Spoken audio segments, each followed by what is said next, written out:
At 81 years old, Patti LaBelle sits in a room that feels almost too quiet for a woman who has spent her life inside thunder. No stage lights, no wardrobe racks, no glamour. Just a legend in a plain chair finally ready to loosen a promise that has choked her for nearly 40 years. Moments earlier she had tried to explain it, her voice low, steady, almost resigned. What's happening with Patti, she says, is that Patti is letting go of all those lies and saying what's really on my heart. I can only take but so much, and I can only do but so much. They ask if she thinks about it often. She shakes her head slowly. I can go months without thinking about it, she insists, because I truly believe I'm going to be here. But as the cameras roll, that confidence begins to tremble at the edges. She leans forward, eyes suddenly sharp with memories she has spent decades trying to lock away, and she whispers the sentence that freezes everyone else in the studio. I have to say this, she murmurs, because Luther isn't here to free himself anymore. It isn't a confession. It isn't revenge. It's a doorway. A doorway back to a night she once swore she would never describe on record. A night that, according to those closest to her, only 2 people on earth ever truly witnessed. A night built on fear, on loyalty, and on something so raw, the industry did everything it could to scrub its fingerprints from history. People behind the scenes have long said that the Grammys never wanted this story told. Those who worked around Motown claimed they definitely didn't want this story reaching daylight either. But Patti is 81 now, and she is done protecting a silence she believes helped destroy him. Tonight, she says, she will tell the truth about Luther Vandross. To understand the secret, Patti is finally willing to reveal the story drags us backward more than half a century to the places where both of their ghosts were quietly formed. Because before they were icons shaping black soul, they were 2 lonely children who learned too early that music can rescue a voice and still ruin a person. Luther Vandross entered the world on April 21, 1951, on the Lower East Side of Manhattan, in a neighborhood that smelled like rain-soaked brick-hot metal and overheated radiators. By the time he turned 8, the apartment felt smaller, quieter, colder in a way that had nothing to do with weather. That winter his father died, suddenly leaving behind a grieving wife, 4 children, and a piano that became the only warm thing left in the room. Luther clung to music, not just because he loved it, but because it was the only thing that didn't leave. He studied singers with a surgeon's precision: Sarah Vaughan, Dionne Warwick, Aretha Franklin. He played records until the grooves thinned, memorizing every breath, every vowel, every microscopic moment of control. By the early 1960 essays, Motown was reshaping American culture, one hit at a time. Luther was quietly reshaping himself into something he hoped the world might one day accept, though he never truly believed it would love him back. Perfection hardened into armor. Loneliness sank into his shadow and stayed there. Meanwhile, in Philadelphia, Patricia Louise Holty, born May 24, 1944, was learning a different language of survival. Her childhood unfolded between the wooden pews of Beulah Baptist Church and the tightening ache of constant loss. Relatives, friends, neighbors, someone was always sick, always dying, always disappearing. Patti learned to love people with urgency because life kept reminding her she might not get to keep them. Singing was not a fantasy. It was oxygen. Her voice was raw, jagged, undeniably powerful, the kind of sound that forced attention whether people were ready or not. She wasn't smooth like the carefully trained church soloists beside her. She was electric, and the congregation felt it in their bones. But very few understood the cost. Every note came from a wound that never fully closed. What neither Luther nor Patti knew was that their separate storms were slowly, inevitably pulling them toward the same sky. 2 lonely children who would one day dominate the same industry, orbiting each other for years like distant planets, close enough to feel the pull, too afraid to collide. Their paths finally crossed in the early 1970s, inside a smoky rehearsal studio on West 54th Street in Midtown Manhattan. It was August 1974, a sticky, heavy summer day when the city buzzed with fatigue. Patti had just left a tense meeting with her label. Luther, then 23, was rehearsing background parts for Roberta Flack's upcoming session. He wasn't famous. Most of the room barely registered him. But Patti noticed him immediately.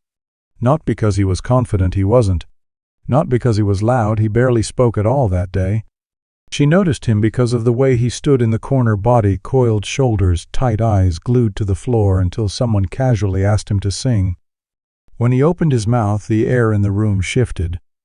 Later, Patti would describe it as hearing velvet break smooth, yet cracking, soft, yet trembling, beautiful, yet terrified of itself. Luther sang one line, then looked away fast, almost ashamed of having taken up space. Patti walked over, placed a hand on his shoulder, and he flinched, as if her touch had exposed something he had spent years burying. From that moment on, fans and even fellow musicians started noticing something strange whenever the two of them appeared in the same space. At the Apollo, in 1976. At an industry event hosted by Clive Davis in 1979. At an after-party for Bowie's Young Americans. Luther never behaved normally around Patti. He wasn't flirtatious. He wasn't casual. He wasn't relaxed. His entire posture changed when she walked into a room. Some people said he looked mesmerized. Others swore he looked angry. But almost everyone agreed he looked different. And the whispers began. Quietly at first, a few murmurs backstage, a couple of comments in van rides between venues, some long suspicious glances in dim studio hallways. Why did Luther seem so anxious around Patti? Why did he dodge her eyes on some days and stare too long on others? Why did his voice tighten every time she complimented him? Patti never addressed it in public. The industry built its own stories around them, some cruel, some simply wrong, but all orbiting the same unspoken center. People close to him said Luther saw something in Patti he didn't yet have the courage to see in himself. Marcus Miller, one of his closest musical partners, has long recalled how deeply Luther admired Patti, so deeply it almost frightened him to share a stage with her. And that wasn't considered an exaggeration. Luther adored precision and control. Perfection to him was safety. But Patti represented something he could never quite perfect. She was raw.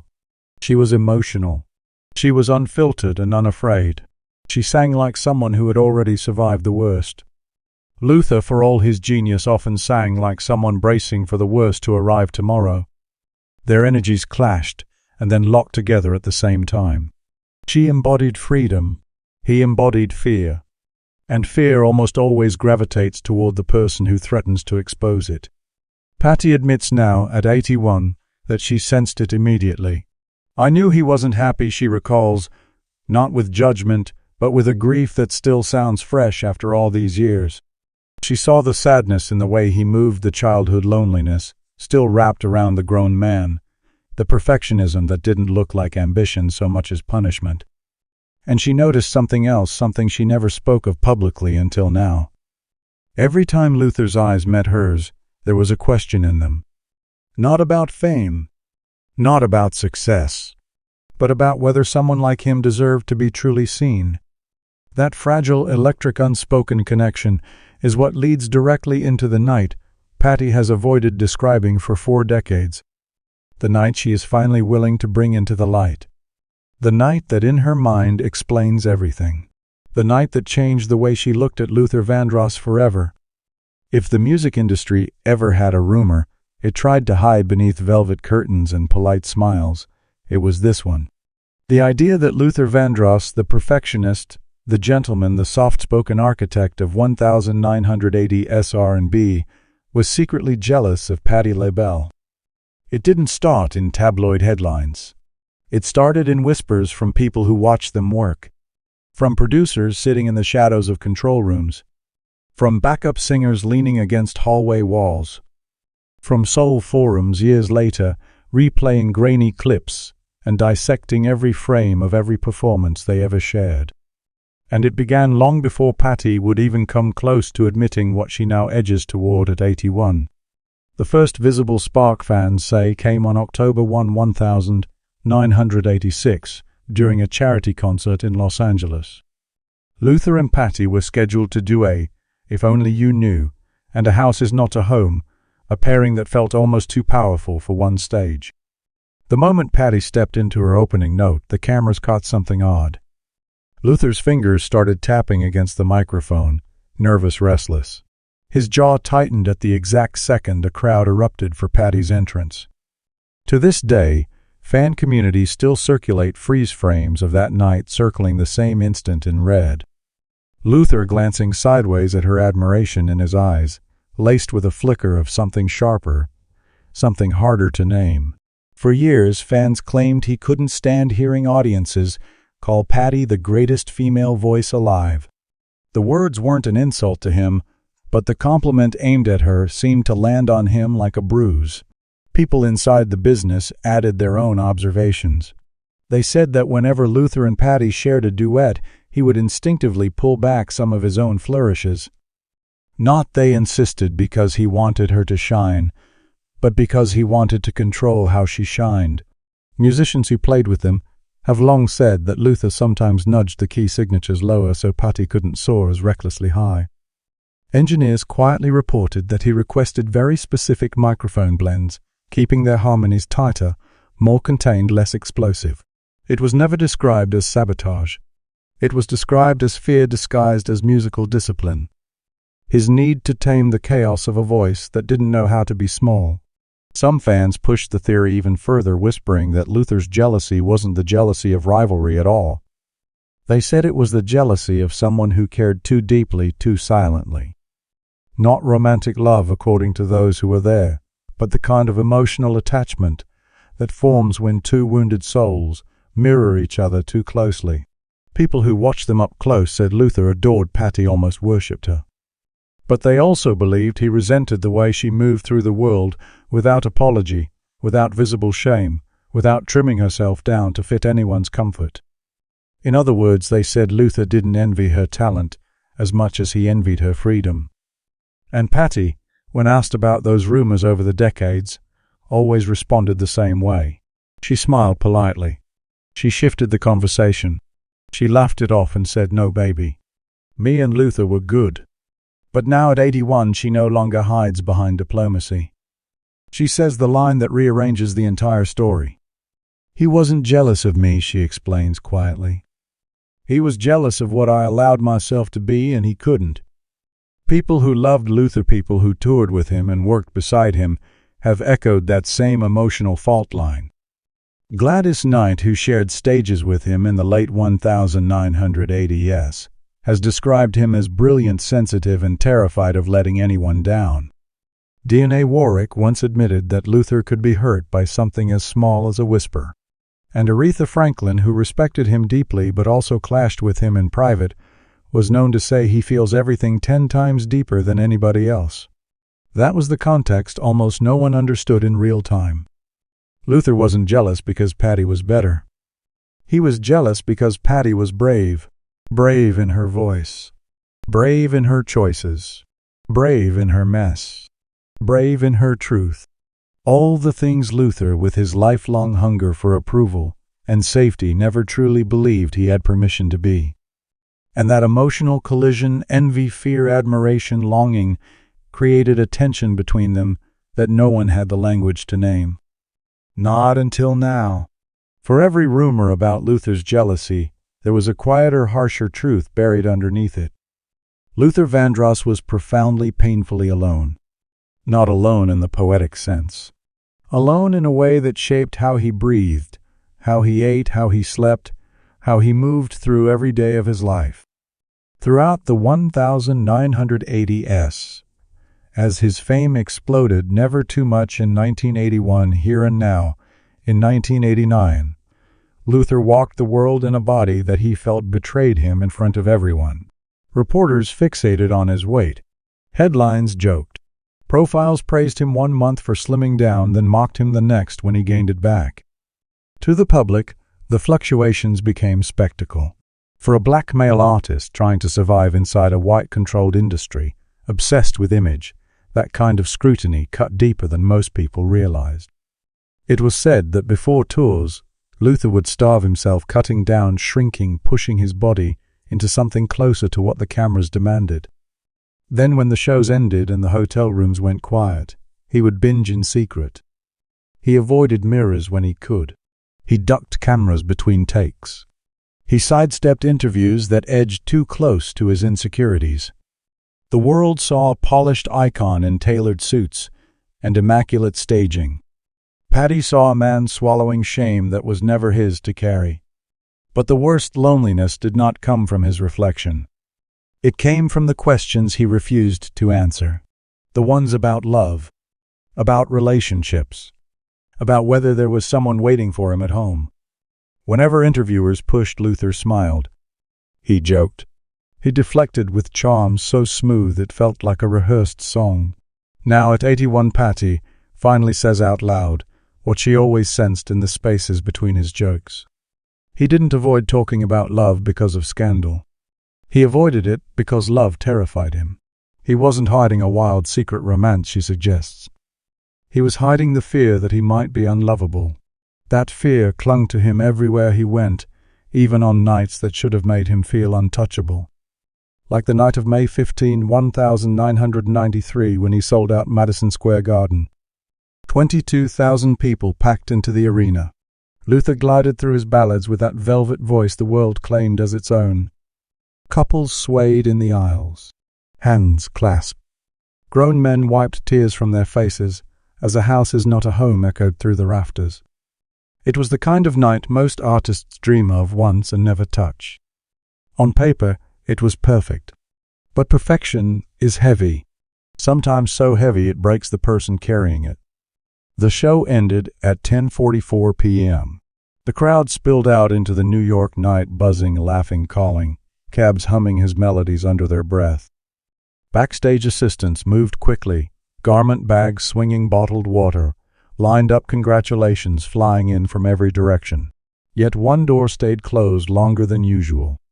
Luther's dressing room. Stagehands assumed he was changing. Band members figured he needed a few quiet minutes.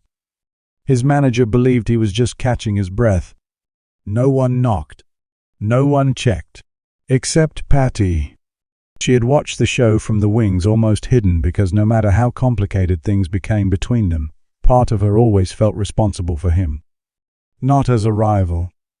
Not as a co-star. As someone who had seen the child still living behind his eyes. Her heels echoed down the concrete hallway, the last roar of the crowd still vibrating inside her chest. When she pushed open his door, the room was dark, except for the harsh glow of the mirror bulbs. And there he was, Luther Vandross, the giant, the velvet architect of slow jams and wedding vows, sitting on the floor in a full tuxedo, back against a cabinet, head bowed. He wasn't screaming. He wasn't tearing anything apart. He was breaking quietly, the way strong people sometimes collapse when they're too exhausted to pretend for one more minute. Patti froze in the doorway. Then she crossed the room and sank down beside him on the carpet. "Baby," she whispered. He didn't look at her, didn't lift his head. His eyes were red. His hands shook. Minutes passed without words, just the muted hum of the arena cooling down beyond the walls. She placed her palm gently against his back. He inhaled sharply, like the touch had cracked something open he had fought for years to keep sealed.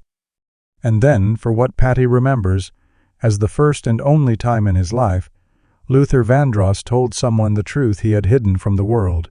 A sentence so soft she had to lean closer to catch it. A sentence she refused to repeat on talk shows, refused to share in glossy magazine spreads, refused to let the world chew up as gossip. What she guarded for almost 30 years she now finally speaks. "I know I'm not going to live long," she remembers him whispering. Patti says her chest tightened, confusion and fear crashing together. She asked him why say something that final, that dark, on a night when the entire city had just worshipped him.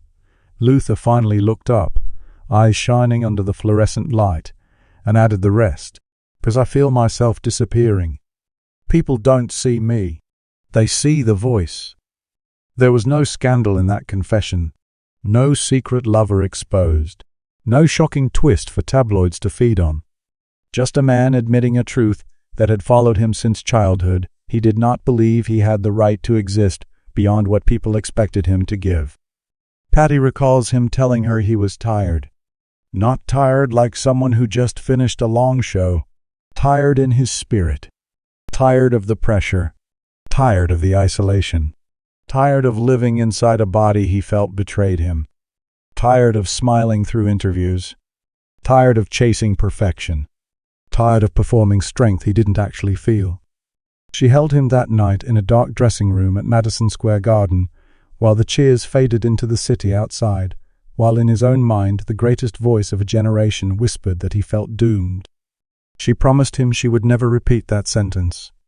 Never hand his most fragile confession to a world that loved his songs more than his silence. And for 4 decades she kept that promise. Only now, at 81, does she allow herself to break it, not to expose him, not to build a scandal, but because she believes people must know the price he paid to sound perfect. That night didn't end with theatrics. There were no dramatic exits, no shattered glasses, no headlines. They sat together until almost midnight. The hallway went quiet. Venue workers clocked out and disappeared into the city. Before she left, Luther squeezed her hand, looked at her with that same wounded softness, and said a line that branded itself into her memory. "Don't let them turn me into a statue, Patti. I'm tired of being frozen." Then he asked her to keep his fear between them. She did. Until now, 10 years after that night at Madison Square Garden, the thing Luther had whispered in the dark began to look less like fear and more like prophecy. April 16, 2003, 1:23 a.m. Luther Vandross suffered the stroke that would change everything. The news tore through the industry like a siren. Phones lit up. Reporters scrambled. Fans prayed in bedrooms and living rooms across the country. Radio stations slipped into marathon mode, spinning his records back to back, as if the sound of his own voice might somehow pull him back. Patti LaBelle was among the first to reach the hospital. She remembers the hallway more than anything. The sterile brightness that felt almost violent after a life spent under warm stage lights. The cold hardness of the floor tiles beneath her heels. The rhythmic beeping of machines, leaking through closed doors, each tone a reminder that bodies, even legendary ones, could fail without warning. A nurse recognized her instantly, but didn't gush, didn't chatter. She just nodded, solemn and respectful, and pushed open a door. Inside, Luther lay unconscious. Tubes stretched across his bedside like tangled wires from a story he no longer had the strength to narrate. His chest rose and fell barely. His eyelids fluttered in fragments like a man caught between two worlds. But the room itself felt frozen, as if time had agreed to stop for a moment and acknowledge the weight of his silence. They would not allow visitors in yet, so Patti pressed her hand against the glass. Tears slid down her face, and she realized she wasn't crying because she was certain he would die. She was crying because she recognized the expression resting on his features. It was the same expression she had seen in 1993, the night he said he didn't think he would live long, the night he told her he felt invisible. For the first time standing in that hospital corridor, Patti wondered if he had known something she didn't. She wasn't alone in that realization. The industry had already watched too many giants crack beneath the same relentless pressure. Whitney Houston, struggling to breathe beneath a fame that clung to her like a chokehold. Chaka Khan battling addiction while still being asked to deliver perfect notes on imperfect nights. Tina Marie worn down by a system that praised her voice but ignored the toll on her body. Black showbiz, as people behind the scenes often said, was a kingdom built on brilliance. But brilliance that was not nurtured. It was demanded. The music saved the audiences. It devoured the artists. Luther was no exception. Through the glass, Patti whispered, barely loud enough for herself to hear, "You weren't disappearing, baby. We just didn't look closely enough." She pressed her forehead against the window. Machines continued their indifferent beeping. The room remained unnervingly still. For months, fans waited for his voice to return. The voice that had scored a generation of ballads. The voice that had soundtracked weddings, heartbreaks, lazy Saturday mornings, first kisses and final goodbyes. But that voice never came back all the way. And Patti believed she knew why. Because he had told her 10 years earlier, in that dark dressing room when the tuxedo and the applause couldn't hold him up anymore. He had poured every last ounce of himself into the songs he gave the world. And in the end, there was nothing left for himself. Patti LaBelle sits alone again, the camera still rolling, but for a moment she seems to forget they're there. Her fingers tap a slow, steady rhythm against the armrest, a nervous habit she hasn't shown in public since her early touring days. The studio is quiet in that uneasy way, like a room holding its breath. She clears her throat, looks straight into the lens, and finally unlocks the secret she has carried through 4 decades of grief and unfinished sentences.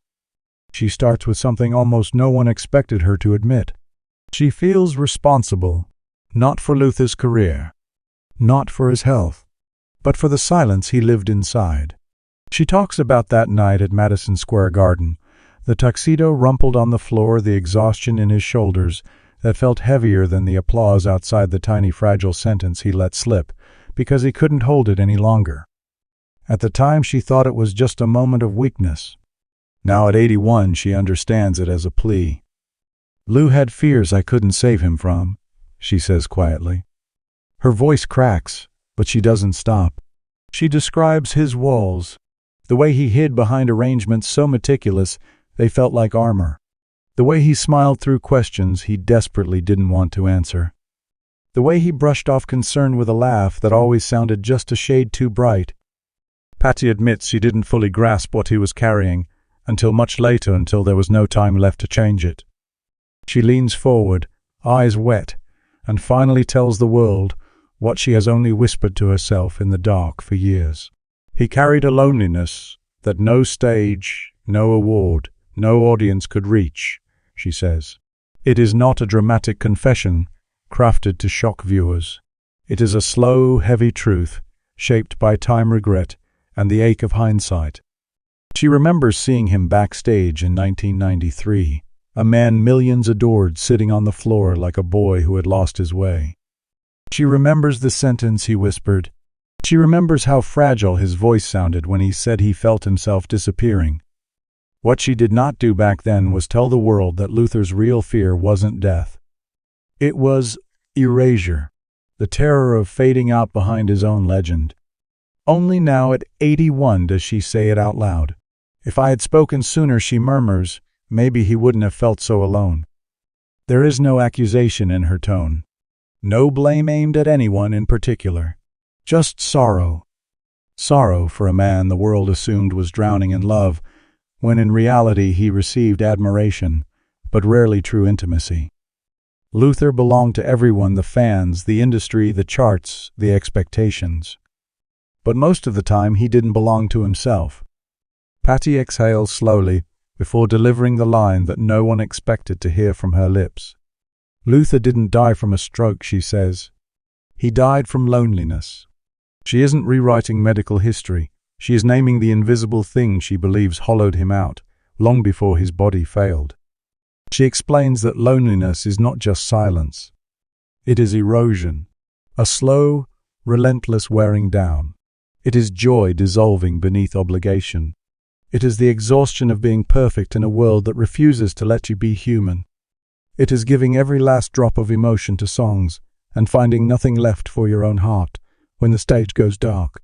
Patti says she saw that erosion years before his stroke. She just didn't know how to name it. Her confession grows heavier as she remembers their last meaningful moment together. July 2004. She visited him in the hospital. The room smelled of antiseptic and flowers that had already started to wilt. Machines hummed and beeped in a rhythm that didn't care who he was or what he had given the world. She stood at his bedside, holding a hand that felt too light for a man whose voice once filled arenas and bent time in slow motion. His eyes fluttered unfocused, drifting somewhere she couldn't follow. Patti leaned close and whispered an apology, unsure if he could understand, unsure if he could hear the words she should have said years earlier. The guilt of that moment followed her like a shadow. As she continues, She widens the lens, turning from Luther's story to the brutal landscape that framed it. Black showbiz in the 80s and 90s did not cradle its stars. It consumed them. Whitney Houston sang through heartbreak the industry capitalized on but never truly tended to. Chaka Khan fought personal battles that executives pretended not to see as long as the shows stayed sold out. Tina Marie worked herself to the edge, while the system praised her sound and ignored the strain on her body. In that world, vulnerability wasn't encouraged. It was punished. Weakness wasn't forgiven. It was exploited. And loneliness, the quiet predator, thrived in the spaces between concerts, hotel rooms, and long dark flights home. Patti wipes a tear from her cheek and straightens her back, not to perform strength, but to finish the truth she started. She insists she isn't speaking now to ignite scandal or feed curiosity. She is speaking because in her eyes silence cost Luther more than anyone realized. "This isn't for me," she says softly. "It's for him. I want him remembered as a man, not just a voice." The confession ends with a strange, charged stillness. An emotional exhale hangs in the room. Then Patti adds one final line, unplanned, unrehearsed, like it slips out before she can stop it. "I loved him," she whispers. "I should have told him that." The room stays silent for several heartbeats, as if even the air is adjusting to what she has just released. Old footage of Luther eases onto the screen, grainy clips of him laughing backstage, practicing runs in a dim studio, smiling shyly as fans scream his name from beyond the barricades. There is warmth in those images, and there is tragedy woven into them too. Over those images, the narrator's voice returns with the questions that pull everything into focus. Who was Luther Vandross, really a flawless legend sculpted by his own talent, or a fragile soul slowly crushed under the weight of the expectations that came with that talent? And Patti LaBelle, is she freeing herself from decades of guilt, or finally freeing the man the world never truly understood? The documentary closes not with answers, but with an invitation that lingers. The stories the industry tried to bury, it suggests, are exactly the